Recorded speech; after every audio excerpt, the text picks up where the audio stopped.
बात आती है तुम्हारे क्वेश्चंस की। देखो सबसे पहला क्वेश्चन है केमिस्ट्री का, और तुमने पहले ही कहा था कि भाई केमिस्ट्री और बायो दोनों के सवाल होने चाहिए, और करवाएगा कौन? करवाऊंगा मैं, और कैसे नहीं करवाऊंगा यार, तुमसे तो वादा किया है करवाने का। तो पहला सवाल है कि किस गैस को लाफिंग गैस कहते हैं, कि which gas is known as the laughing gas.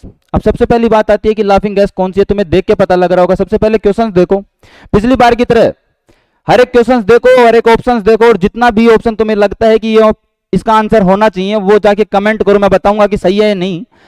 सबसे पहली बात आ रही है कि लाफिंग गैस किसे कहते हैं, वो कहते हैं भाई नाइट्रस ऑक्साइड को। अब बात आती है नाइट्रस ऑक्साइड के बारे में, अपन बात करें कि नाइट्रस ऑक्साइड होती क्या है। देखो नाइट्रस ऑक्साइड का सबसे पहली बात आती है केमिकल फॉर्मूला होता है क्या भाई, N2O। क्या होता है भाई, N2O। इसके बाद अगर दो तीन चीजों की तुम्हें पता होने चाहिए कि ये होती क्या है भाई साहब, ये होती है कलरलेस गैस। कैसी होती है भाई, कलरलेस गैस। इसके बाद इसकी बात करते हैं तो N2O के अंदर अपन बात करें कि कैसी स्मेल कैसी होती है भाई। इसकी स्मेल होती है भाई साहब थोड़ी सी स्वीट स्मेल। कैसी होती है भाई, स्वीट स्मेल, मीठी मीठी सी स्मेल होगी भाई। ठीक है भाई, तो मजा आ रहा है देख के। और अगला सवाल की ओर बढ़ते हैं कि अगला सवाल कहता है कि आंसर होगा पहले वाले का बी। ठीक है भाई। अब क्वेश्चन नंबर 2 कह रहा है कि what is the chemical formula of heavy water. Heavy water का केमिकल फॉर्मूला यानी कि रासायनिक नाम होता क्या है। तो ये पहली बात आती है कि भाई ये होता है वाटर अपना, क्या होता है भाई, पानी जो अपन पीते हैं।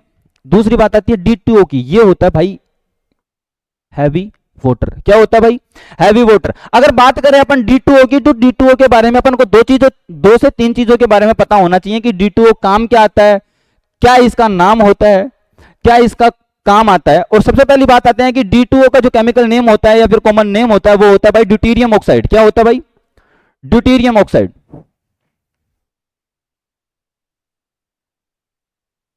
दूसरी चीज आती है भाई ड्यूटेरियम ऑक्साइड की है कि ड्यूटेरियम ऑक्साइड काम क्या आता है भाई, काम आता है ये अपने न्यूक्लियर रिएक्टर्स और न्यूक्लियर मॉड्यूलेटर्स होते हैं ना, वहां काम आता है भाई। कहां से कहां काम आता है, न्यूक्लियर रिएक्टर्स के अंदर। अब बात आती है कि देखो पानी पीने योग्य होता है, पी लेते हैं, लेकिन हैवी वाटर को क्या अपन पी लेते हैं भाई, पी सकते हैं, लेकिन इतना नहीं कि हैवी मात्रा में, बिल्कुल कम मात्रा में। अगर तुम हैवी वाटर का कंजम्पशन करते हो तो कुछ नहीं होता, वो तुम्हारे लिए पी सकते हो। ऐसा नहीं है कि तुम्हें पीना ही है, कि ट्राई करना है पी के, नहीं भाई, पीने के काम आ सकता है लेकिन पी सकते हो, मतलब कहने का मतलब। अगली बात आती है कि H2O2, ये क्या होता है भाई, ये होता है हाइड्रोजन परऑक्साइड। क्या होता है भाई, हाइड्रोजन परऑक्साइड भाई। ये बोर्ड थोड़ा सा आज काम सही नहीं कर रहा, कोई बात नहीं, अगली वीडियो में इसका संभाल देंगे। तो पहले दूसरा प्रश्न हो गया, दूसरे प्रश्न का आंसर हो गया भाई D2O, जो कि होता है ड्यूटेरियम ऑक्साइड, और उसका नाम होता है भाई हैवी वाटर। कहां काम आता है ये चीज का तुम्हें पता लग गया। ठीक है भाई, अगला सवाल की ओर बढ़ते हैं, और अगला सवाल कहता क्या है। अगला सवाल कह रहा है कि विच acid is found in an apple. सेब के अंदर कौन सा अम्ल पाया जाता है भाई, पता है आप सभी को कौन सा पाया जाता है। देखो दो चार अम्ल होते हैं, यानी कि दो चार एसिड्स ऐसे होते हैं जिनका पता होना चाहिए तुम्हें कि भाई देखो एप्पल के अंदर कौन सा पाया गया। इसके अलावा अगर किसी और चीज की बात करें कि भाई चींटी जब काट लेते हैं तो कौन सा एसिड पाया जाता है, या फिर एंट की स्टिंग के अंदर कौन सा एसिड पाया जाता है, सारी चीजों के बारे में बताऊंगा। इसके पहले सबसे पहले अपन बात करते हैं कि एप्पल के अंदर कौन सा एसिड पाया जाता है। एप्पल के अंदर पाया जाने वाला होता है भाई मैलिक एसिड। क्या होता है भाई, मैलिक एसिड। अब मैलिक एसिड की बात करें तो इसका केमिकल फॉर्मूला क्या होता है, वो चीजों का भी तुम्हें पता होना चाहिए। देखो मैं तुम्हें बताता हूं कि केमिकल फॉर्मूला होता है क्या है, या फिर क्या इसकी स्ट्रक्चर होती है। देखो मैलिक एसिड का फॉर्मूला होता है भाई साहब C4H6 और O5। अब इस चीज को लिखेंगे कैसे, पता है कैसे लिखेंगे? अगर कोई लिख सकता है ना तो सबसे पहले अपनी नोटबुक में लिखो, और अगर वो सही होता है तो देख के बताना कि भाई सही था या गलत था।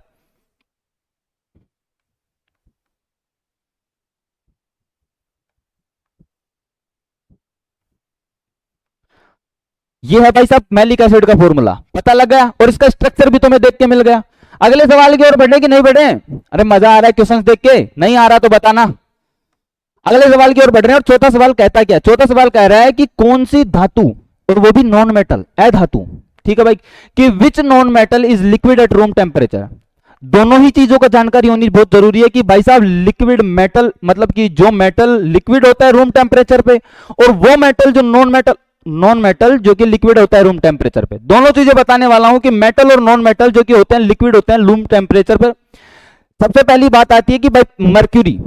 देखो सबसे पहले एक एक चीज को लेके पकड़ते हैं, और मर्क्यूरी की बात आती है तो मर्क्यूरी वह ऐसा नॉन मेटल है, वह ऐसा मेटल है जो कि लिक्विड होता है रूम टेम्परेचर पे। क्या होता है भाई साहब, लिक्विड होता है रूम टेम्परेचर पे, और क्या होता है भाई, मेटल। ठीक है भाई, पहला सवाल। चौथा सवाल है, चौथे सवाल के अंदर एक और सवाल है कि कौन सा मेटल जो कि लिक्विड होगा वो होता है भाई मर्क्यूरी। अगली बात आती है कि अगर ब्रोमीन की बात करें तो ब्रोमीन ही वह ऐसा नॉन मेटल है, क्या होता है भाई, कि bromine is the only non metal which is liquid at room temperature, और आंसर चला जाएगा भाई इसका बी। क्या चला जाएगा, बी। अगली बात करते हैं, अपना ऑप्शन है सी जो कि होता है क्लोरीन। अब क्लोरीन है तो क्या है भाई, मेटल होता है, नॉन मेटल होता है, लिक्विड फॉर्म में होता है, गैसियस फॉर्म में होता है। सो बेसिकली क्लोरीन होता है गैसियस फॉर्म में भाई। किस फॉर्म में होता है, गैसियस फॉर्म में। और फास्फोरस की बात करें तो फास्फोरस, सोडियम वगैरह ये होते हैं भाई अपने सॉलिड स्टेट में। हो गए सवाल, अगले सवाल की ओर बढ़े। देख लो भाई सवाल, आंसर में मजा आया कि नहीं आया। तो पांचवा सवाल कह रहा है कि what is the common name of sodium bicarbonate. भाई सारे ऑप्शंस बड़े ही शानदार ऑप्शंस है, सारे ऑप्शंस को देखना है अपन को। सारे ऑप्शंस के बारे में मैं तुम्हें बताने वाला हूं। तो बेसिकली अपन पहले बात करते हैं कि सोडियम बाइकार्बोनेट का देखो केमिकल नाम क्या होता है, सोडियम बाइकार्बोनेट कहां काम आता है, सोडियम कार्बोनेट का जो फॉर्मूला होता है वो क्या होता है। देखो नाम के अंदर ही आता है कि भाई साहब सोडियम बाइकार्बोनेट, तो इसका बेसिकली अपन नाम लिखते हैं वो होता है भाई NaHCO3। ठीक है भाई, और ये होता क्या है भाई, सोडियम बाइकार्बोनेट होता है अपना बेकिंग सोडा भाई। क्या होता है भाई, बेकिंग सोडा। तो जहां भी बेकिंग सोडा दिख रहा हो आंसर टिका दो और आगे बढ़ते हैं। तो बेसिकली आंसर है बी, बेकिंग सोडा। अब मैं ऑप्शंस लगा देता हूं सारे वैसे कर, आंसर है बी, बेकिंग सोडा। अब बेकिंग सोडा की तो बात हो गई खैर, इसके बाद भी बात करते हैं कि वॉशिंग सोडा क्या होता है भाई, ब्लीचिंग पाउडर क्या होता है, और प्लास्टर ऑफ पेरिस क्या होता है। प्लास्टर ऑफ पेरिस काम क्या आता है, ब्लीचिंग पाउडर काम क्या आता है। और ब्लीचिंग पाउडर का जो नाम होता है ना भाई, वो दो जगह अलग अलग लिखा हुआ है। दोनों ही नाम बताऊंगा और दोनों ही नाम सही है। अब बात आती है वॉशिंग सोडा की। वॉशिंग सोडा का जो केमिकल फॉर्मूला होता है और केमिकल नाम होता है वो क्या होता है। सबसे पहली बात करें अपन वॉशिंग सोडा की, और मैं यहां लिखता हूं कि वॉशिंग सोडा। ठीक है भाई, अब बात आती है वॉशिंग सोडा की, जो इसका केमिकल फॉर्मूला होता है वो होता है भाई Na2CO3, इसके साथ होते हैं भाई 10H2O। क्या होता है भाई, 10H2O। अब इसका नाम लिखे अपन, इसका बोले तो नोमेनक्लेचर करें वो होता है भाई साहब सोडियम कार्बोनेट डॉट डेकाहाइड्रेट। क्या होता है भाई, sodium carbonate decahydrate.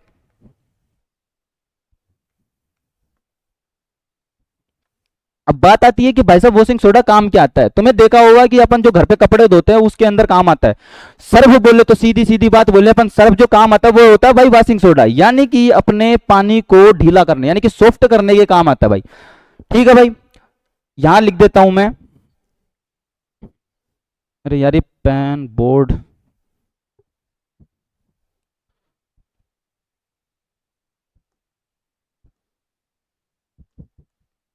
Softens hard water. अगली बात आती है कि भाई साहब यहां पर लिखा हुआ है ब्लीचिंग पाउडर, और ब्लीचिंग पाउडर का फॉर्मूला क्या होगा, ब्लीचिंग पाउडर को कहते क्या है, और ब्लीचिंग पाउडर का जो केमिकल नेम और नोमेनक्लेचर करेंगे वो यहां करते हैं भाई साहब। और ब्लीचिंग पाउडर का जो फॉर्मूला होता है वो होता है भाई साहब CaOCl2। क्या होता है भाई, CaOCl2। अब बात आती है इसके नोमेनक्लेचर की, और नोमेनक्लेचर में इसके दो नाम है भाई, दो नाम, और दोनों याद रखना क्या क्या नाम होते हैं भाई। एक होता है भाई साहब कैल्शियम ऑक्सीक्लोराइड। क्या होता है भाई, कैल्शियम ऑक्सीक्लोराइड। इसके बाद अगर बात करें, अगर तुम्हें पता है दूसरा नाम तो दूसरा नाम लिख के और कमेंट में बताना क्या नाम होता है। वो होता है भाई कैल्शियम हाइपोक्लोराइट, कैल्शियम हाइपोक्लोराइट। अब इसके अंदर देखो तुम्हें भूलने वाली चीज बताऊं क्या होती है भाई, देखो नॉर्मली तुम याद रखना ये वाली चीज, क्या भाई, क्लोराइड। देखो जितने भी लोग होते हैं ना वो याद करते हैं कि कैल्शियम हाइपोक्लोराइड, जल्दी जल्दी के अंदर जहां तुम्हें ऑप्शन दिखेगा क्लोराइड तुम IDE लगा के चले आओगे, लेकिन ऑप्शन में आंसर होगा क्लोराइड। ठीक है भाई, याद रखना। अगली बात आती है इसकी, किसकी भाई, प्लास्टर ऑफ पेरिस की। अब प्लास्टर ऑफ पेरिस की बात आती है तो देखो वॉशिंग सोडा हो गया, बेकिंग सोडा हो गया, ब्लीचिंग पाउडर हो गया। अब बात आती है प्लास्टर ऑफ पेरिस की, और इसका फॉर्मूला मैं यहां बेसिकली लिख रहा हूं, क्या होता है वो होता है भाई CaSO4 डॉट हाफ H2। क्या होता है भाई, हाफ H2। भाई साहब अब जब सबकी कॉमन नेम बता रहे हैं, सबका नोमेनक्लेचर बता रहे हैं, तो इसको क्यों छोड़ेंगे, इसका भी नोमेनक्लेचर तुम लिख लो भाई साहब। इसको बोलते हैं कैल्शियम सल्फेट डॉट हेमीहाइड्रेट। पूरा हाइड्रोजन, पूरा वाटर भी नहीं है भाई, आधा ही है, तो याद रखना क्या होगा भाई इसका, कैल्शियम सल्फेट डॉट हेमीहाइड्रेट।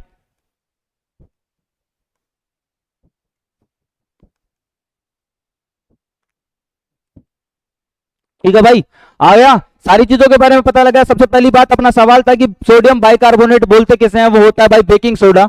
ठीक है, अगले सवाल की ओर बढ़ते हैं, और अगला सवाल है छठवां सवाल। छठवां सवाल कह क्या रहा है, छठे सवाल की ओर देखते हैं कि भाई साहब हु डिस्कवर्ड न्यूट्रॉन। सबसे पहली चीज मैं तुम्हें बताऊं कि जो एटॉमिक स्ट्रक्चर होता है, एटॉमिक स्ट्रक्चर के अंदर जितने भी तुम्हारे साइंटिस्ट दे रखे हैं भाई, सारे साइंटिस्ट का पता होना बिल्कुल जरूरी है। और सारे साइंटिस्ट कहते क्या है तुम्हें वो भी मैं बताने वाला हूं। यहां पर 4 साइंटिस्ट है और चारों साइंटिस्ट के बारे में मैं तुम्हें बताऊंगा। सबसे पहली बात आती है, देखो बाद में बात है कि ऑप्शन तो आंसर तो बाहर में टिकाएंगे, सबसे पहले अपन बात करेंगे कि पहले ऑप्शन की, जे जे थॉमसन नामक, कौन था भाई, जे जे थॉमसन। और जे जे थॉमसन ने दिया क्या था, जे जे थॉमसन ने काम क्या किया था। सबसे पहली बात करें कि जे जे थॉमसन ने कहा था भाई साहब एक मॉडल दिया था, उसको बोलते हैं प्लम पुडिंग मॉडल। क्या बोलते हैं भाई, प्लम पुडिंग मॉडल। इसके बाद अगर नाम दे इसको कि प्लम पुडिंग मॉडल ना दे के तुम्हारे क्वेश्चन के अंदर अगर ऑप्शंस दे, वाटरमेलन मॉडल। कौन सा भाई, वाटरमेलन मॉडल। ये सिर्फ उसका एक मुहावरा टाइप था भाई, ऐसा नहीं है कि अगर तुम्हारे पास आए तो वाटरमेलन मॉडल ठीक है भाई। वो बस उसने एग्जांपल दिया था कि जैसे वाटरमेलन के अंदर तुम्हारा जो लाल भाग होता है और बीज होते हैं, उसने उसको सिर्फ एक सिनोनिम लेके कह दिया है कि भाई वैसे ही एक एटम के अंदर जो सारा भाग होता है वो पॉजिटिव पार्ट होता है, और जो इलेक्ट्रॉन्स होते हैं वो धीरे धीरे एक एक जैसे बीज फैले हुए होते हैं ना, वैसे ही वो इलेक्ट्रॉन्स फैले हुए होते हैं किसके अंदर, उस एटम के अंदर। ठीक है भाई, लिखने की जरूरत है नहीं है, शायद मैंने तुम्हें बता दिया, तो सुन के उस चीज को लिख लेना भाई।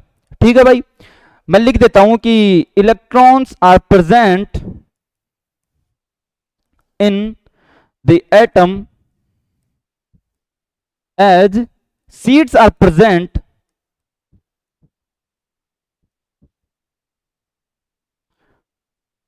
वाटरमेलन। कि वाटरमेलन में जैसे सीड्स प्रेजेंट होते हैं वैसे ही इलेक्ट्रॉन्स प्रेजेंट होते हैं किसके अंदर भाई, एटम के अंदर। और बाकी जो बचा जो स्पेस होता है वो होता है भाई पूरा पॉजिटिवली चार्ज, उसके अंदर सारे में पॉजिटिव चार्ज फैला हुआ होता है भाई। अगली बात आती है रदरफोर्ड की, और रदरफोर्ड ने कहा क्या था, जेम्स चैडविक साहब ने कहा क्या था, और नील चच्चा ने क्या कहा था। ठीक है भाई, तो रदरफोर्ड की बात करते हैं। रदरफोर्ड ने बताया था कि भाई साहब जो भी पॉजिटिव चार्ज होता है ना भाई, वो सारा का सारा लोकेटेड होता है सेंटर में जहां पर उस एटम का मास होता है भाई।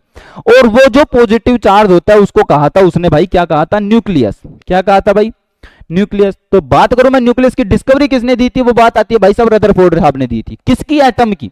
बायो वाले में मत पूछ जाना कि भाई साहब न्यूक्लियस की डिस्कवरी किसने की थी। अगर मैं तुमसे पूछूं, चलो कल ही बताया था मैंने कि न्यूक्लियस की डिस्कवरी किसने की थी, जल्दी से बताओ बायो वाले, सेल बायो वाले जल्दी बताओ भाई किसने की थी। वो की थी रॉबर्ट ब्राउन साहब ने। आगे बढ़ते हैं कि भाई साहब अपना जो सवाल है कि न्यूट्रॉन की डिस्कवरी किसने की थी, वो कही थी भाई साहब जेम्स चैडविक साहब ने। किसने की थी, चाचा चैडविक ने। तो पहले आंसर टिकाते हैं, आंसर हो जाएगा सी। इसके बाद आती है बात नील बोर की।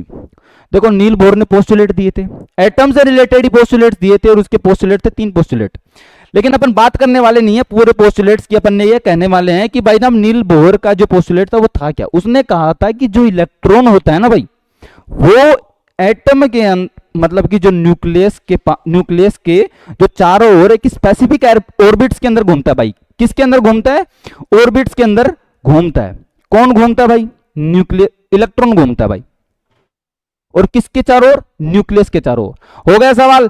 छठवां सवाल, सारे ऑप्शंस देख लिए, सारे ऑप्शंस के बारे में तुम्हें पता है। बात करते हैं कि न्यूट्रॉन की डिस्कवरी की किसने थी, वो की थी भाई साहब जेम्स चैडविक साहब ने।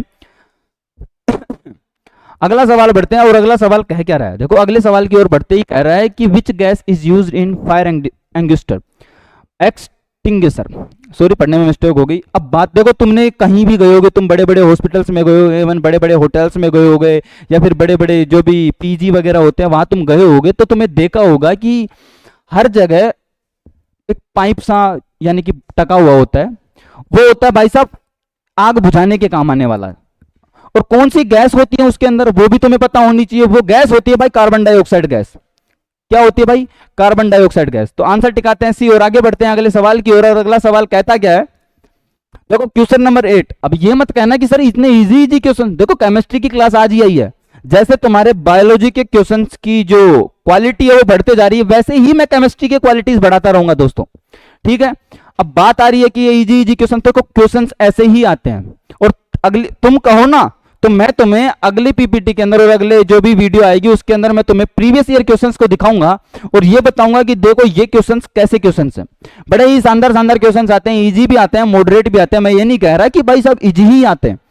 तो अगला सवाल कह रहा है कि कौन सा फॉर्म आयरन का वो सबसे प्योर फॉर्म में होता है भाई। आयरन की बहुत सारी फॉर्म्स होती हैं, एक होती है, दो होती है, तीन होती है। उसके अंदर बात आती है कि भाई आयरन की सबसे प्योरेस्ट फॉर्म कौन सी होती है? वो होती है भाई साहब पिटवा लोहा। कौन सा होता है भाई? रोट आयरन, जिसके अंदर आयरन की मात्रा सबसे अधिक होती है भाई। और जो मिलावट होती है जैसे कार्बन की, वो सबसे कम, यानी कि मिनिमम अमाउंट में कार्बन की मात्रा पाई जाती है। अगर मैं बात करूं रोट आयरन की, तो रोट आयरन के अंदर लगभग लगभग कितना भाई? लगभग लगभग 99.5%, 99.5% of iron is found in the wrought iron, and even we talk about the 0.5% जो कि होगा भाई कार्बन की। ठीक है, आ गया सवाल और आ गया स्वाद, मजा आ रहा है।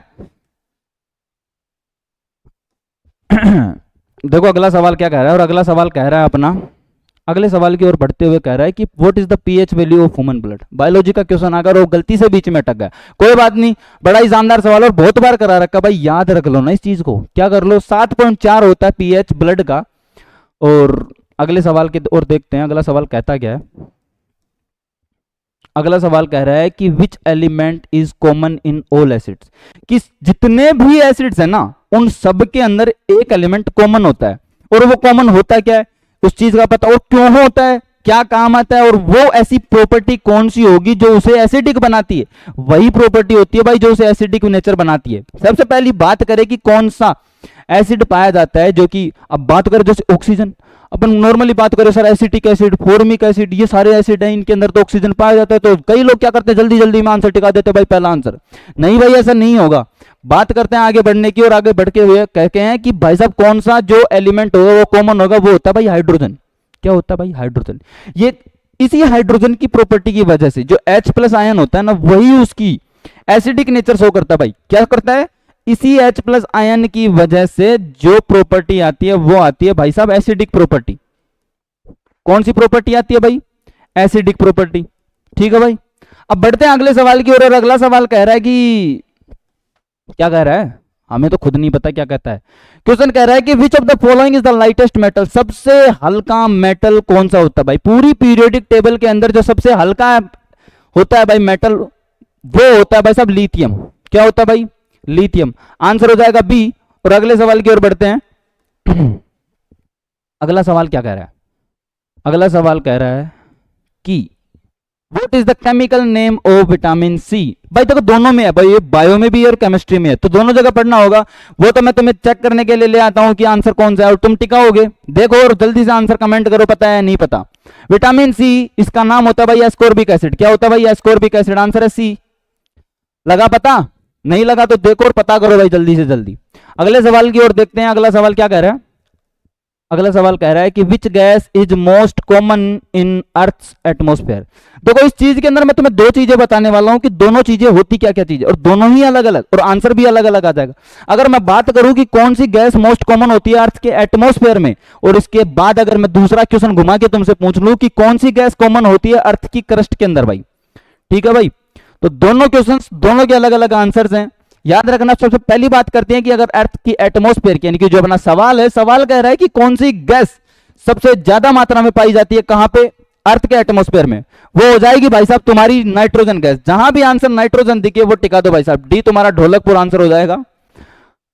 अब बात आ रही है भाई साहब, मैं तुम्हें बताना चाहता हूं कि अर्थ क्रस्ट के अंदर कौन सी पाई जाती है, पता है?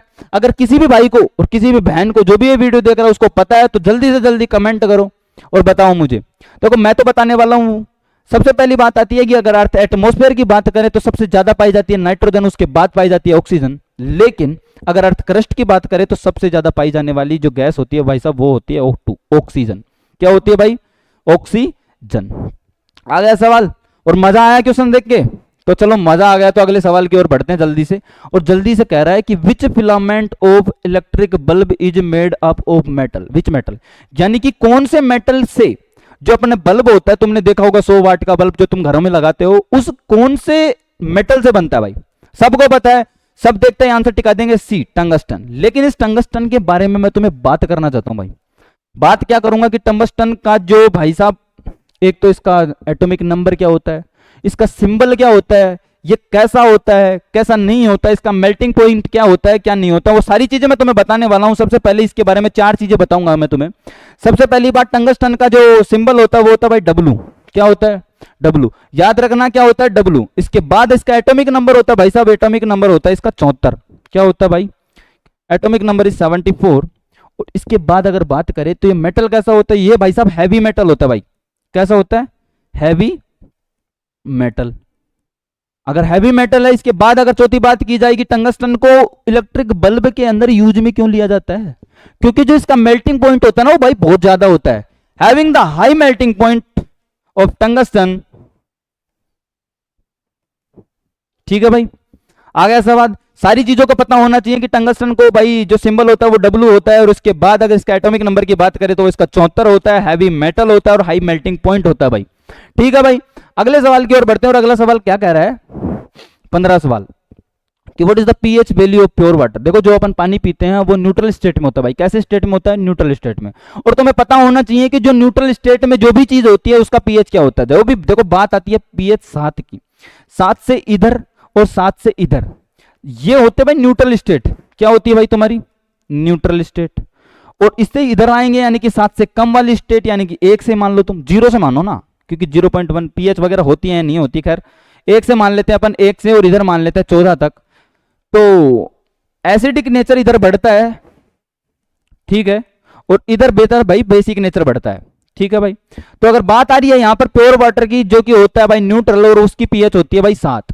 ठीक है, मजा आया, इजी था खैर सवाल। और अगले सवाल की ओर बढ़ते हैं। और अगला सवाल क्या कह रहा है? अगला सवाल कह रहा है कि which is the hardest substance available on earth. यानी कि पूरी पृथ्वी पर सबसे ज्यादा हार्डेस्ट यानी कि सबसे कठोर पदार्थ कौन सा है? अब बात आती है तो इसका आंसर तो मैं तुम्हें बताऊंगा ही बताऊंगा। इसके बाद उस आंसर के बारे में भी मैं तुम्हें बहुत कुछ चीजें बताऊंगा। आंसर है सी, हीरा, जो कि होता है डायमंड। और डायमंड के बारे में तो मैं बात करूं कि जो इसके जो कार्बन्स होते हैं वो किस, उसकी हाइब्रिडाइजेशन क्या होगी, वो कौन सी शेप में प्रेजेंट होते हैं। सबसे पहली बात करें, जो डायमंड होता है इसके अंदर जो हाइब्रिडाइजेशन होती है वो कार्बन की वो होती है भाई साहब sp3। एक s होता है और 3 p होते हैं भाई, जो कि होते हैं भाई टेट्राहेड्रली अरेंज्ड। कैसे होते हैं भाई? Tetrahedrally arranged. अगर टेट्राहेड्रली अरेंज है और इनकी बात करें अपन इनके जो बॉन्ड एंगल की, वो बॉन्ड एंगल होगा भाई लगभग 109.5। ठीक है भाई, याद होनी चाहिए। ठीक है, अगला सवाल की ओर बढ़ते हैं। और अगला सवाल क्या कह रहा है वो देखते हैं। और अगला सवाल कह रहा है कि which gas is mainly used in the purification of drinking water. यानी कि पीने योग्य पानी को प्योर बनाने के लिए उसके अंदर कौन सी गैस का उपयोग में होता है? जल्दी से आंसर देखो और आंसर टिका दो भाई। जो भी भाई जल्दी से आंसर टिकाएगा, देखो तुम्हारी ये तैयारी अच्छी है मतलब। और जो भी आंसर नहीं टिकाए जा रहे हैं तो भाई साहब तैयारी करो अच्छे से खींच के।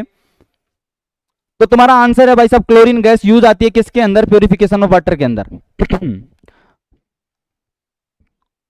अब देखो अगला सवाल क्या कहता है। अगला सवाल कह रहा है कि what is the main component of biogas.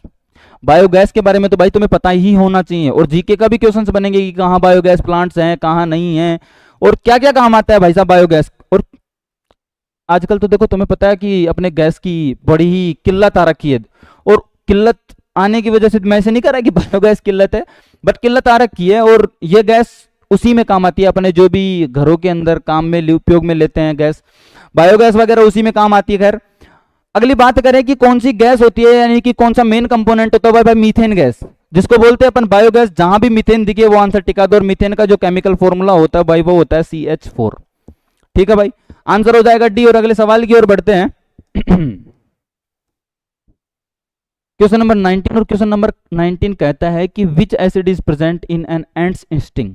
अभी बताया था मैंने थोड़ी देर पहले, जैसे सेब के अंदर मैलिक एसिड प्रेजेंट होता है, वैसे ही चींटी के डंक के में कौन सा अम्ल पाया जाता है? वो होता है भाई साहब फॉर्मिक एसिड। अब बात करते हैं फॉर्मिक एसिड की। फॉर्मिक एसिड भाई कैसा होता है कैसा नहीं होता? सबसे पहली बात, फॉर्मिक एसिड का जो केमिकल फॉर्मूला होता है वो होता है भाई HCOOH। इसको बोलते हैं भाई फॉर्मिक एसिड। अगर इसको नाम लेते हैं अपन, IUPAC नेम लेते हैं, वो होता है भाई मिथेनोइक एसिड। वो क्या होता है भाई? Methanoic acid. पता लगा क्या होता है भाई मिथेनोइक एसिड। अगले बात आती है कि अगला कहते हैं कि भाई फॉर्मिक एसिड तो हो गया भाई, मिथेनोइक एसिड।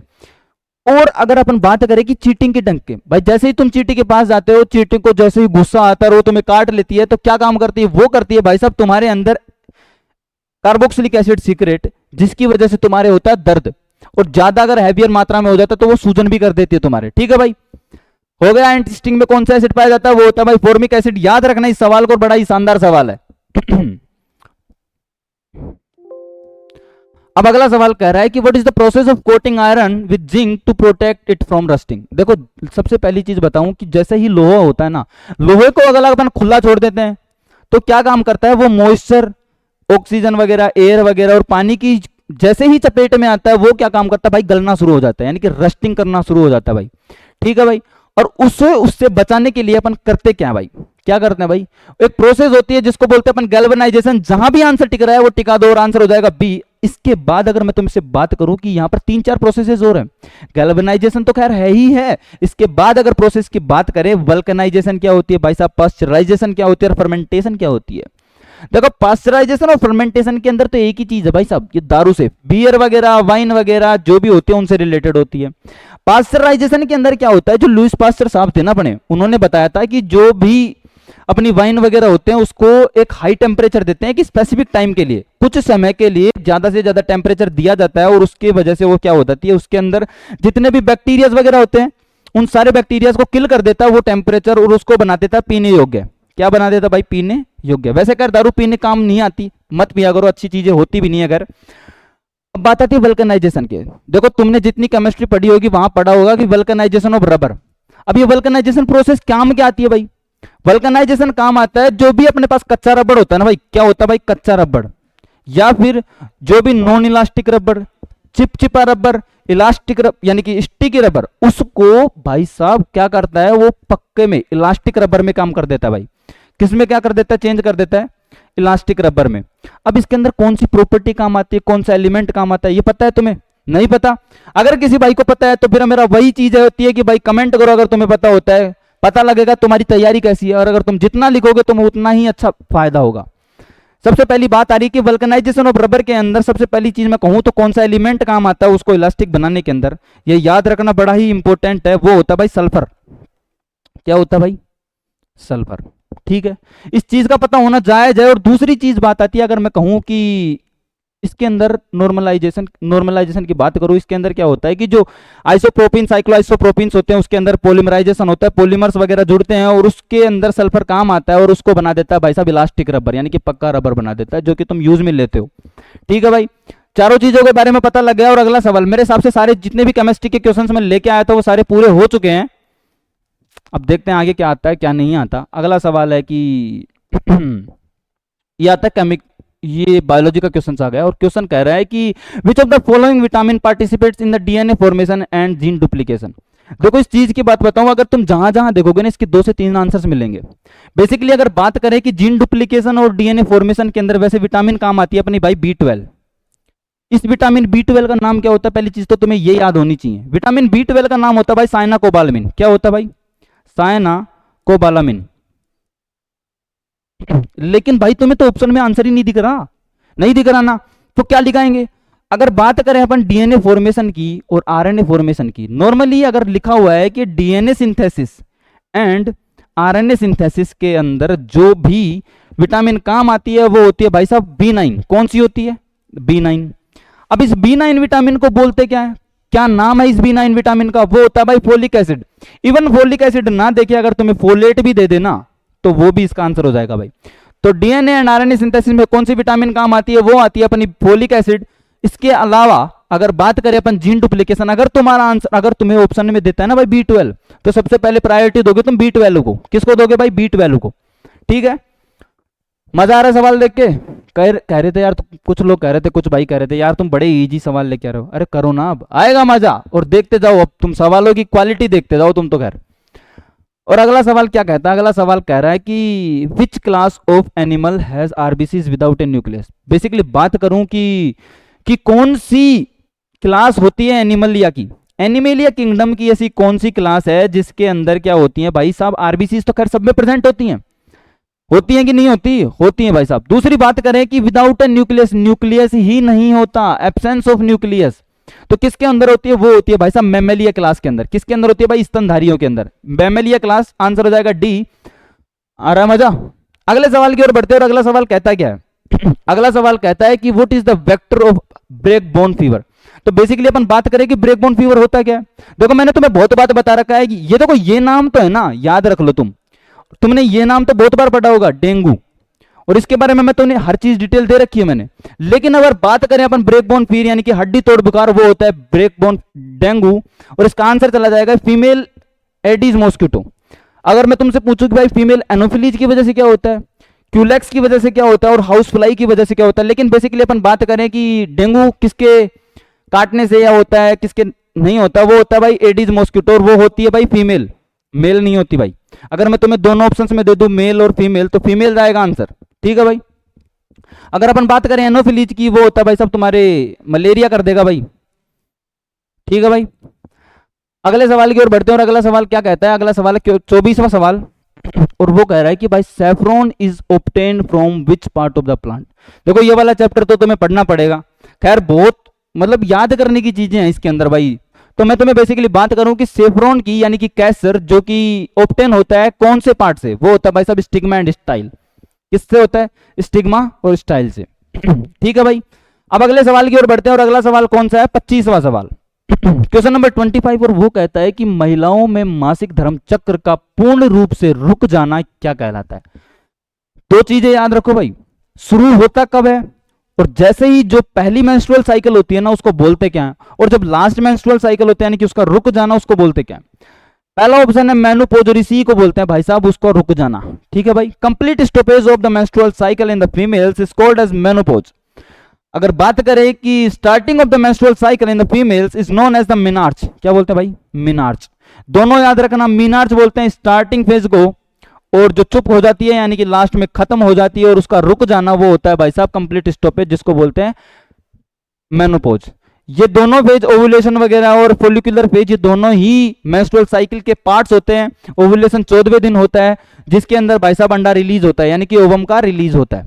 ये तो मैं सारा रिप्रोडक्शन चैप्टर में पढ़ाऊंगा। अगले सवाल की ओर बढ़ते हैं सबसे पहले, और अगला सवाल क्या कह रहा है वो देखते हैं। क्वेश्चन नंबर 26 कहता है कि chemical secreted from the endocrine gland. बड़ा ही इजी सवाल है। देखो कुछ ग्लैंड से एंजाइम भी सीक्रेट होते हैं, पिछले क्वेश्चन में तुम्हें बताया था, यानी कि पिछली जो वीडियो थी और क्वेश्चंस के जो मॉडल सेट था उसके अंदर तुम्हें बताया गया था कि ऐसी कौन सी ग्लैंड थी वो एंडोक्राइन भी होती है और एक्सोक्राइन भी होती है, पता है ना कौन सी, mixed gland is known as pancreas. अब यहां पर एक सवाल पूछ रहा है कि जो केमिकल्स होता है वो जो सीक्रेट होता है एंडोक्राइन ग्लैंड का उसको बोलते हैं अपन हार्मोन, ठीक है भाई, हार्मोन। और चैप्टर का नाम ही है भाई साहब कंट्रोल एंड कोऑर्डिनेशन के अंदर की हार्मोन्स, जो कि सीक्रेट होते हैं एंडोक्राइन ग्लैंड। अगर बात करें अपन हार्मोन्स की, तो हार्मोन्स सीक्रेट किस मात्रा में होते हैं, और जो हार्मोन्स होते हैं वो बात करें कि सबसे पहले ट्रेस अमाउंट के अंदर सीक्रेट होते हैं, कि जो hormones are secreted in the trace amount and they are the intercellular messenger. क्या होते हैं भाई, इंटरसेलुलर मैसेंजर। याद रखना ये दोनों चीज, कम अमाउंट में ट्रेस अमाउंट में सीक्रेट होते हैं और इंटरसेलुलर मैसेंजर। अगर यहां पर मैं चेंज कर दूं इंट्रा तो गलत हो जाएगा भाई, याद रखना इस चीज को, इंटरसेलुलर मैसेंजर होते हैं। कैसा लगा वो सवाल, बढ़िया लगा ना।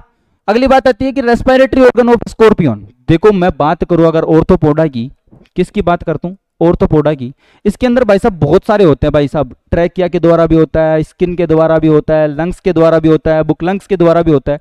तो यहां पर अगर बात करूं, सबसे पहली मैं बात करूं कि ट्रैकिया, जहां भी दिखे ट्रैकिया स्कॉर्पियन ऑर्थोपोडा के अंदर, वो हो जाएगा आंसर सी ट्रैकिया। अब बात करते हैं बुक लंग्स की। बुक लंग्स से कौन करता है भाई, बुक लंग्स से मैं अगर बात करूं तो वो करते हैं, जैसे कि एग्जांपल दे दूं मैं तुम्हें इंसेक्ट्स का, इंसेक्ट्स करते हैं भाई बुक लंग्स से, ठीक है भाई।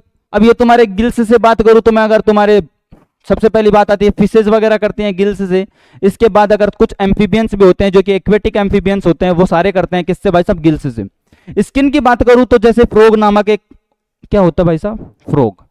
अब बात करूं फ्रॉग की, फ्रॉग को एनसीईआरटी में इंसेक्ट कहा गया भाई, क्या कहा गया, इंसेक्ट। एनसीईआरटी में नहीं कहा गया, जैसे ही भी कुछ सिलेबस में पार्ट कहते हैं तो फ्रॉगो को क्या कहा गया, इंसेक्ट कहा गया है, ठीक है भाई। पूरा सवाल हो गया, पूरे सवाल के अंदर आगे बढ़ते हैं अगले सवाल की ओर। और अगला सवाल क्या कह रहा है देखते हैं। अगला सवाल कह रहा है कि yellow colour of papaya is due to, कि कौन से पिगमेंट के प्रेजेंट होने की वजह से जो पपीता होता है उसका रंग पीला होता है। बताओ, देखा आंसर दिख रहा है। अरे इसका आंसर तो ऐसा नहीं होता है कि कभी कभी यार इसका आंसर ये हो सकता है ये नहीं हो सकता, लग रहा है तुम्हें। तो सबसे पहली चीज मैं तुम्हें बताऊं कि पहली चीज अपन बात करें क्लोरोफिल की। देखो हर एक ऑप्शन पकड़ना अपन को, तो हर एक ऑप्शन के बारे में बात करती हैं और पहले ऑप्शन की बात करें क्लोरोफिल, जो कि पत्तियों में प्रेजेंट होता है और कैसा रंग दिखाता है भाई, हरा रंग। ठीक है भाई, पता लग गया। दूसरी चीज बात करते हैं अगर लाइकोपिन की, ये उन फ्रूट्स के अंदर प्रेजेंट होता है जो कि कैसे होते हैं भाई, लाल और गुलाबी होते हैं भाई, रेड और पिंक होते हैं भाई।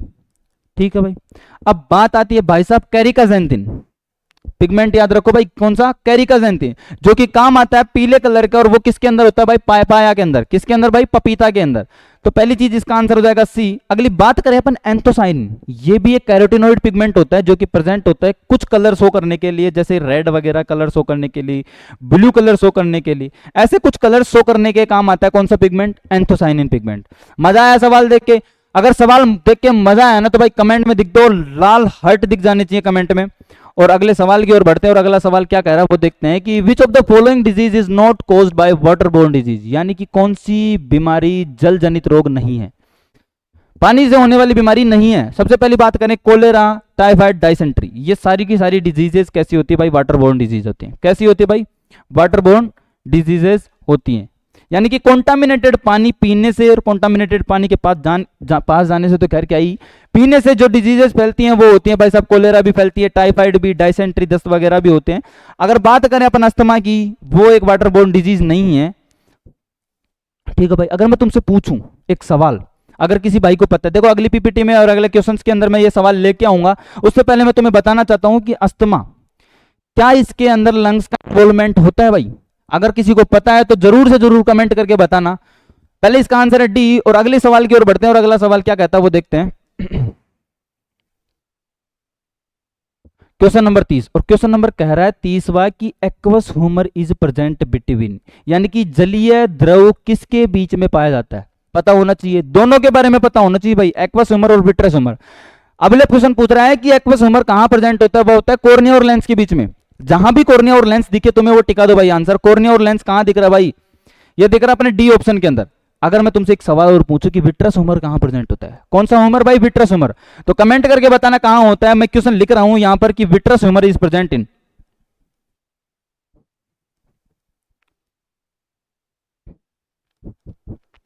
जिस भी भाई को सवाल पता है और आंसर पता है वो इस सवाल का आंसर कमेंट बॉक्स में लिखेगा। अभी मैं आगे बढ़ रहा हूं अगले सवाल की ओर, और अगला सवाल क्या कहता है वो देखते हैं। अगला सवाल कह रहा है कि 31वां सवाल कि in whose skin is brown fat found. बड़ा ही शानदार सवाल है भाई, देखो ये अच्छा सवाल है। मैं ये नहीं कह रहा कि नर्सिंग असिस्टेंट में नहीं है, ये और भी सिलेबस जितने भी एग्जाम्स होते हैं वहां भी पाया जाता है। और ये क्वेश्चन कह रहा है, देखो सबसे पहले इसको देखो और आंसर टिकाओ। देखो कि ब्राउन फैट यानी कि भूरी वसा पाई कहां जाती है, वो पाई जाती है भाई छोटे बच्चों के अंदर, यानी कि शिशु मानव के अंदर। और बात आती है कि भाई साहब ब्राउन फैट करती क्या है, क्या काम होता है ब्राउन फैट का। देखो ये उस जो छोटा बच्चा होता है ना उसके काम आती है। वो उसके क्या काम करती है, उसके बॉडी टेम्परेचर को मेंटेन करती है, यानी कि रेगुलेट करती है, बॉडी टेम्परेचर को मेंटेन करती है भाई, और उसकी हेल्थ को भी अच्छे से रखने के काम आती है कौन सी भाई, ब्राउन फैट। ठीक है भाई, अब देखते हैं अगला सवाल। और क्वेश्चन नंबर 32 कह रहा है कि which is the most abundant mineral in human body, कि मानव शरीर के अंदर कौन सा मिनरल ऐसा होता है जो कि सबसे ज्यादा मात्रा में पाया जाता है। पता है किसी को, पता है तो आंसर टिकाओ। इसका आंसर हो जाएगा भाई सी, कैल्शियम नामक जो एलिमेंट होता है और मिनरल होता है वो प्रेजेंट होता है ह्यूमन बॉडी के अंदर मोस्ट अबंडेंट मात्रा में। ठीक है भाई, अगले सवाल की ओर बढ़ते हैं। क्वेश्चन नंबर 33, और वो कह रहा है कि which class of animals has RBCs without A nucleus. अभी बताया था, आंसर हो जाएगा डी, मैमल्स।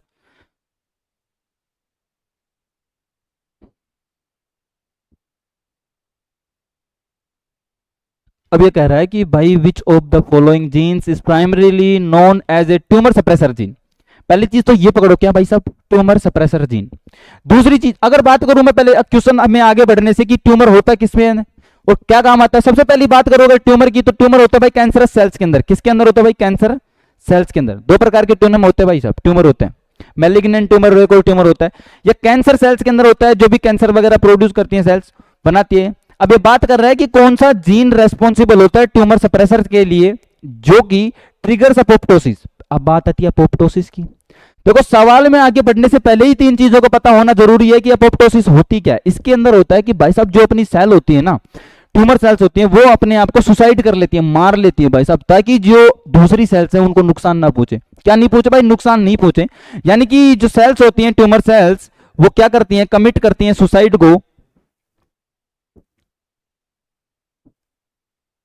जिसकी वजह से जो नॉर्मल सेल्स होती हैं उनको हार्म ना हो, यानी कि नुकसान ना हो, in response to the DNA damage. ठीक है भाई, बात करते हैं इसके बारे में। वो होता है भाई साहब TP53।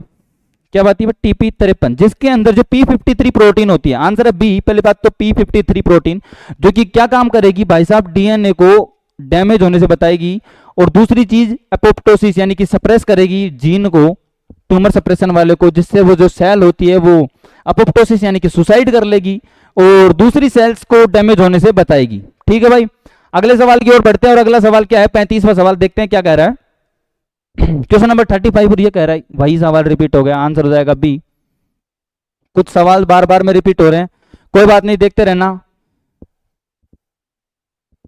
अब ये कह रहा है कि which immunoglobin is only the antibody जो कि पास होती है भाई साहब प्लेसेंटा से। किससे पास होती है?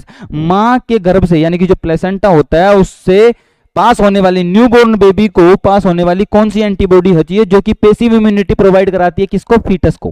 किसको भाई? फीटस को।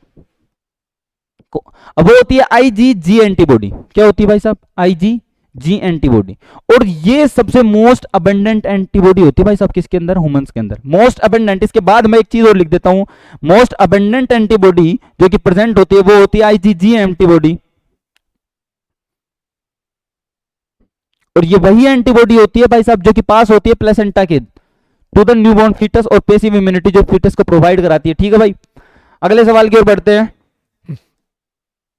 अब अगला सवाल कहता है कि Bohr effect describes the decrease in the oxygen affinity of haemoglobin is response to. दो इफेक्ट होते हैं भाई, बोर इफेक्ट और हेल्डन इफेक्ट। दोनों का पता होना बहुत जरूरी है। और इस चीज के बारे में तुम्हें बात बताऊं ना, तो ये चीज का पता होना तुम्हें बहुत जरूरी है। किस चीज का? एस शेप्ड सिग्मोइड ग्राफ का। इसके बारे में अगर तुम्हें पता है ना, इधर मूवमेंट और इधर मूवमेंट, ये अपना नॉर्मल स्टेट में भाई। किस स्टेट में? नॉर्मल स्टेट में। अगर बात करूं मैं राइट साइड में और लेफ्ट साइड में, अगर राइट साइड में जा रहा भाई, मैं अगर मान लो इस साइड को राइट मानता हूं, इस साइड को लेफ्ट मानता हूं, तो अगर राइट साइड के अंदर जो मूवमेंट हो रहा है उसको बोलते हैं भाई बोहर इफेक्ट। क्या बोलते हैं भाई? Bohr effect. इसके अंदर क्या होता है कि जो टिश्यूज की बात करी जाती है भाई, किसकी बात की जाती है? टिश्यूज के। और उसके अंदर क्या होता है भाई? CO2 की मात्रा ज्यादा होती है। क्या होती है भाई? CO2 की मात्रा ज्यादा होती है। अगर CO2 की मात्रा ज्यादा है तो तुम्हारा टेम्परेचर होगा ना, वो भी ज्यादा होगा भाई। अगर टेम्परेचर ज्यादा है तो तुम्हारी एच आयन कंसंट्रेशन है भाई, वो भी ज्यादा होगी। अब बात आती है पीएच की। अगर एच आयन कंसंट्रेशन तुम्हारा ज्यादा है ना, तो भाई पीएच हो जाएगी कम। ठीक है भाई, तो यहां देखते हैं बोर इफेक्ट की बात कर रहा है और ये कह रहा है कि कौन सा ऑप्शन सही होगा। बोर इफेक्ट के अंदर CO2 की मात्रा बढ़ रही है, कहां पर दिख रहा है भाई साहब? Decrease in the CO2 option काट दो भाई। अगली बात आती है, ये कह रहा है कि decrease in the body temperature. Body temperature तो बढ़ता है भाई जब CO2 बढ़ती है, तो ये भी काट दो भाई। दूसरा बोल रहा है कि भाई साहब decrease in the blood pH. भाई साहब decrease in the blood pH, यही तो आंसर है। आंसर टिका दो भाई ए। 37वें सवाल का आंसर है ए। लेकिन अब बात करूं मैं increase in the blood pH, अगर पीएच ब्लड बढ़ रहा है, नहीं हो तो घट रहा है ना भाई, तो ये भी काट दो। आंसर अगर नहीं दिख रहा है तो आंसर काट के कर लो, लेकिन करो भाई। कैसा लगा सवाल? मजा आया? अब बात आती है भाई हेल्डन इफेक्ट की। कौन से इफेक्ट की? हेल्डन इफेक्ट की। हेल्डन इफेक्ट किसकी तरफ आता है? ये एल्वियोलाई की बात करता है भाई। किसकी बात करता है? एल्वियोलाई की। अब एल्वियोलाई के अंदर जो ऑक्सीजन की मात्रा होती है वो क्या होती है भाई? ज्यादा। नॉर्मली बात करो अगर ऑक्सीजन और CO2 की, भाई ऑक्सीजन की मात्रा ज्यादा होती है। अगर ऑक्सीजन की मात्रा ज्यादा है तो भाई साहब किसकी मात्रा ज्यादा हो जाएगी? पीएच की मात्रा ज्यादा हो जाएगी। ठीक है भाई, पीएच की मात्रा ज्यादा हो जाएगी तो भाई साहब जो एच आयन कंसंट्रेशन वो कम हो जाएंगे। और इसके बाद अगर बात करूं मैं टेम्परेचर की, तो टेम्परेचर भी कम हो जाएगा। टेम्परेचर कम हो जाएगा तो भाई साहब तुम्हारी CO2 भी कम होगी। इधर बात करूं तो मैं तुम्हारी O2 कम होगी। ठीक है भाई, सारे सवाल हो गए। सारे सवालों की बात करते हैं। अगला सवाल है 38वां सवाल। देख ले सवाल, देख लिया कैसा लगा? सवाल है बढ़िया शानदार। और अगला सवाल कहता क्या है?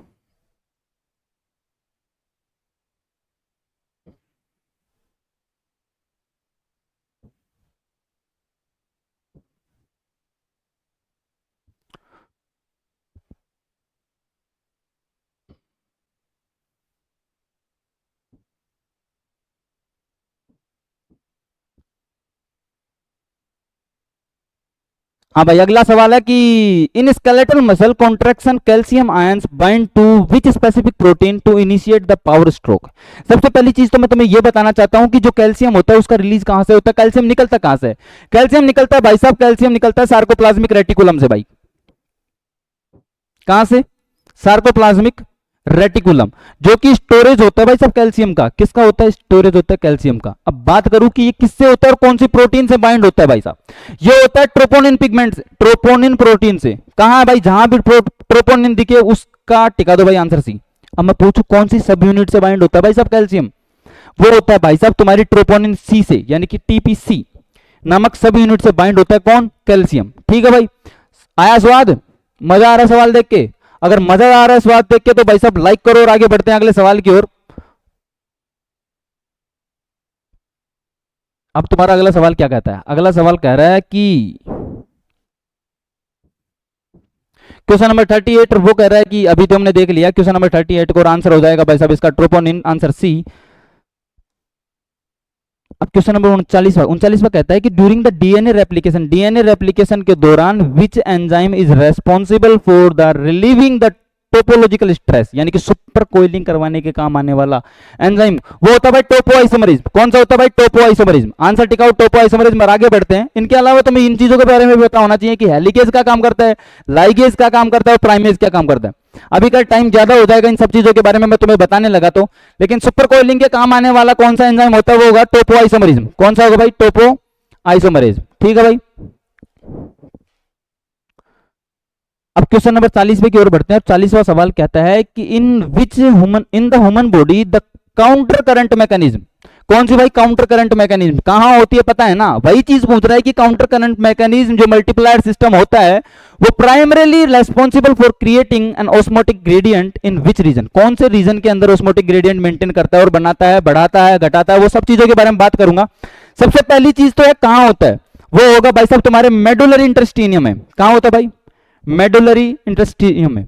अब बात आती है कि अगर ये होता कहां का है और ऑस्मोटिक ग्रेडियंट मेंटेन कैसे करेगा? दो चीजें होती हैं भाई, कोर्टेक्स और मेडुला। कहां होती है भाई? कोर्टेक्स और मेडुला। अब इन दोनों चीजों के बारे में मैं बता दूं कि कितना ऑस्मोटिक ग्रेडियंट मेंटेन कर। अगर कोर्टेक्स की बात करते हैं याद रखना भाई 300 मिली ऑस्मोल पर लीटर।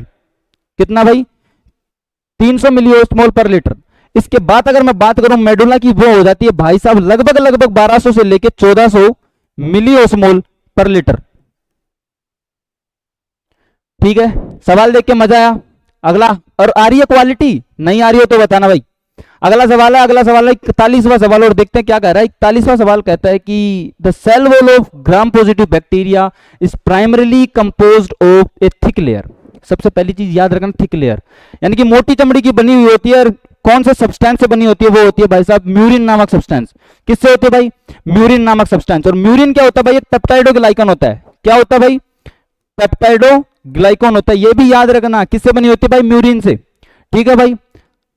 और वो कौन होता है भाई? Gram positive. ये दिए किसने थे? मैं तुमसे पूछूं भाई, ग्राम पॉजिटिव और ग्राम नेगेटिव बैक्टीरिया कौन से साइंटिस्ट ने दिए थे? भाई साहब ग्राम ही नामक जो साइंटिस्ट थे ना, उन्होंने दिए थे भाई साहब। किसने दिए थे? ग्राम नामक साइंटिस्ट ने दिए थे, ग्राम पॉजिटिव और ग्राम नेगेटिव बैक्टीरिया। और उन्होंने कहा था कि जो ग्राम पॉजिटिव बैक्टीरिया होती है उसकी जो सेल वॉल होती है वो मोटी होती है। और किससे बनी होती है भाई? म्यूरिन से बनी होती है। ठीक है, अगले सवाल की ओर बढ़ते हैं। और अगला सवाल क्या कह रहा है देखते हैं। अगला सवाल कह रहा है कि विच of the following hormones is directly responsible for stimulating the synthesis of milk, यानी कि मिल्क को बनाने वाली जो ग्लैंड होती है या फिर हार्मोन होता है वो कौन सा होता है? सबसे पहली चीज मैं तुम्हें बात करूं कि वो हार्मोन सीक्रेट कहां से होता है। ठीक है भाई, पहली चीज तो मैं तुम्हें इसका आंसर बताता हूं कि मिल्क सिंथेसिस करवाने वाला हार्मोन वो होता है भाई प्रोलैक्टिन हार्मोन। क्या होता है भाई? Prolactin hormone. सीक्रेट सिंथेसिस करवाएगा कहां पर भाई? मेमोरी ग्लैंड के अंदर सीक्रेट करवाएगा। दूसरी चीज आती है कि प्रोलैक्टिन हार्मोन सीक्रेट होता कहां से भाई? ये प्रोलैक्टिन हार्मोन सीक्रेट होता है भाई सब पिट्यूटरी ग्लैंड से। कहां से होता है भाई? Pituitary gland.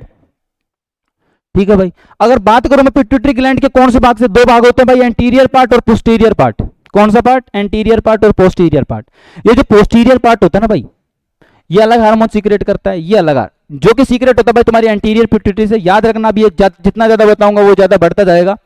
खैर, प्रोलैक्टिन हार्मोन सिंथेसिस करवाता है किसका? मिल्क का। अगर बात करूं मैं भाई साहब मिल्क इजेक्टिंग हार्मोन, वो होता है भाई ऑक्सीटोसिन। क्या होता है भाई? ऑक्सीटोसिन। जैसे ही मतलब कि एक लेडी होती है, वो प्रेग्नेंट होती है, उसके बाद जैसे ही बेबी डिलीवरी होता है, और मिल्क हार्मोन, तो मिल्क बनाने वाला हार्मोन होता है भाई साहब कौन सा, प्रोलैक्टिन, और मिल्क इजेक्टिंग हार्मोन होता है वो होता है भाई ऑक्सीटोसिन। याद रखना दोनों सवाल, दोनों ही बड़े शानदार सवाल हैं। अगला सवाल है 43वां सवाल, और वो कहता है कि what is the approximate net ATP. भाई कितनी एटीपी बनती है? नॉर्मली बात करो कि जितना भी एरोबिक रेस्पिरेशन ग्लूकोज हुआ, ग्लूकोज का ब्रेकडाउन होने के बाद तुम्हें टोटल एटीपी यानी कि टोटल एनर्जी मिलती कितनी है? भाई 36 से 38 एटीपी। मैंने सबसे पहली पीपीटी में तुम्हें यही चीज सवाल बताई थी, आंसर हो जाएगा सी। अगला सवाल की ओर बढ़ते हैं, और अगला सवाल है 44वां सवाल, क्वेश्चन नंबर 44, और ये कह रहा है कि the HIV virus primarily targets and destroy which cells of the immune system. यानी कि इम्यून सिस्टम के अंदर कौन सी सेल्स को डिस्ट्रॉय करते हैं? सवाल देखो, सवाल का आंसर लगाने की कोशिश करो। सबसे पहली बात करो अगर एचआईवी की, वो भाई साहब टी लिम्फोसाइट को क्या करता है? अफेक्ट करता है। अब टी लिम्फोसाइट में भी कौन सी? Helper T lymphocyte. कौन सी भाई? Helper T lymphocyte. जहां भी दिख, अब बात करो, देखो यहां पर नहीं साइटोटॉक्सिक टी, CD8 नहीं CD4 होता है भाई। कौन सा होता है? CD4। तो आंसर हो जाएगा बी। याद रखना कौन सी लिम्फोसाइट? T lymphocyte. ठीक है। अगला सवाल है 45वां सवाल, और 45वां सवाल लास्ट सवाल तुम्हारा आखिरी का, और आज का सवाल क्या कह रहा है कि which hormone act as antagonistic to the parathyroid hormone to lower the blood calcium level. देखो सवाल ही कह रहा है कि मैं क्या काम आता हूं। सबसे बेसिकली बात करो अगर पैराथायराइड हार्मोन की, पीटीएच हार्मोन जो कि पैराथायराइड ग्लैंड से सीक्रेट होता है, और ये हार्मोन क्या करता है भाई साहब? इंक्रीज करता है किसको? ब्लड ग्लूकोज लेवल को। किसको? ब्लड कैल्शियम लेवल को, सॉरी। पीटीएच हार्मोन जो कि सीक्रेट होता है भाई साहब पैराथायराइड ग्लैंड से, और क्या काम करता है? इंक्रीज करता है ब्लड कैल्शियम लेवल को। किसको इंक्रीज करता है भाई? ब्लड कैल्शियम लेवल को। अब ये कह रहा है कि वो कौन सा हार्मोन है कि जो मेरे अपोजिट काम करता है भाई। क्या करता है? अपोजिट काम करने वाला हार्मोन।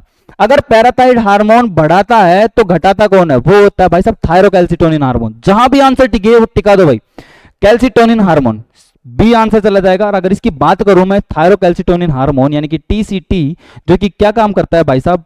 वो करता है डिक्रीज करता है ब्लड ग्लूकोज लेवल को। किसको करता है भाई साहब? ब्लड कैल्शियम लेवल को। ये ग्लूकोज बड़ा ही शानदार। अब अगर तुमसे पूछो भाई साहब ब्लड ग्लूकोज लेवल के बारे में बात कर, जब बार बार मैं ब्लड ग्लूकोज लेवल बोल ही रहा हूं तो तुम्हें एक चीज बताने की आवश्यकता है, और वो है कि ब्लड ग्लूकोज लेवल को बढ़ाने के कौन सा काम आता है और घटाने के कौन सा काम आता है। बता रखा है तुम्हें। ग्लूकागोन और इंसुलिन दोनों ही एंटीगोनिस्टिक होते हैं। और बात देखो 45 सवाल थे, 45 से 45 सवाल हो गए। कैसे लगे सवाल? फिर आज के सवाल मेरे हिसाब से तो अच्छे थे। जितने भी सवाल हुए तुम्हारे, मैंने तुम्हें हर चीज कहा है कि सबसे पहले वीडियो रिकॉर्ड करना, मतलब वीडियो स्टॉप करना, और हर एक सवाल खुद से पढ़ना, अटेंड करना।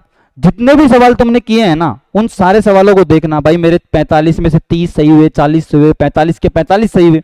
अगर तुम्हारे सारे सवाल सही हो रहे हैं ना भाई, तो तुम्हारी तैयारी बहुत ही A1 तैयारी है। इसके साथ देखो ये चीजें थी 45 के 45 सवाल। अब मैं बात करता हूं, देखो 45 सवाल तो हो गए। खैर अगर नॉर्मली अपन बात करते हैं, अगर तुमने कहा था कि सर भाई कि चैप्टर वाइज लेके आओ, अगर तुम्हें चाहिए कि चैप्टर वाइज सिलेबस, मतलब कि चैप्टर वाइज मैं लेके आऊं, चैप्टर पकड़ूं, चैप्टर के क्वेश्चंस कराऊं, या फिर मैं तुम्हें चाहता हूं कि सबसे पहले चैप्टर पढ़ाऊं उसके बाद कराऊं, तो अगर मैं सोमवार से सोचने की बातें कर रहा हूं कि ये चीजों के बारे में बात करूं। आज के लिए इतना ही, और शुक्रिया आप सभी का, धन्यवाद।